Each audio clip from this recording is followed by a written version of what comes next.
Good evening. It's the evening of day 9, and we're going to tonight just feed our starters. And usually this is a kind of a turning point for a regular sourdough starter. And for a gluten-free sourdough starter, by day 9, you should have a really strong, vital, active sourdough starter. So if you don't, let's figure it out together. All right, let's go see how they look. And you can see it's really active still. How this is wonderful. There's lots of bubbles and it smells sweet and like sourdough. It's not sour yet though. It's risen. You can tell it's doubled, but you can see it has a bit of a liquidy consistency. So this is an old starter. It's gone past its peak activity. It's risen and dropped, and it leaves a mark on the side of the jar.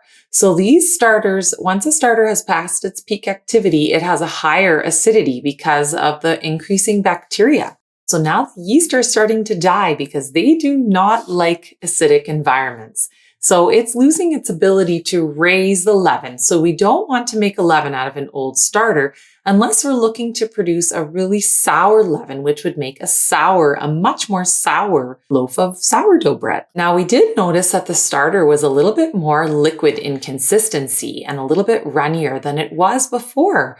So that's because the bacteria are increasing in their population and they're producing the alcohol as a byproduct of the fermentation. So as the bacteria start to take over, there will become hooch on top. So then it's becoming a little bit more liquidy. And if we had let it sit a little longer, it would have then developed a hooch on top. But if you have an old starter and you need to mix a leaven, that's no problem. Just give it a little snack and it'll become active and ready to use in no time.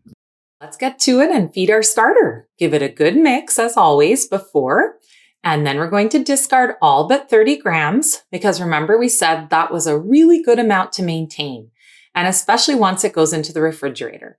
Then we're going to feed it 60 grams of water and terrier scale and 50 grams of flour. And then of course, back to the good old mixaroo, we're going to mix it for at least 2 minutes until it gets well incorporated. Then, of course, when you're finished mixing, scrape down your sides, clean up the edges of your jar, and give your starter a good smell. Check your elastic marker level and cover it back up. Then put it in its snuggly spot. And remember, don't throw out your discard. Look how bubbly and beautiful and active it is. You can use it to bake all sorts of goodies. Just take your discard and place it in the fridge. I keep a jar in the fridge with my discard in it and just keep adding to it as you discard your starter. Then when you feel like baking, you have a beautiful discard left over to help you make some amazing pancakes, muffins, crackers, whatever your heart desires. And believe me, it will take your baking to the next level. You're going to just love baking with your discard.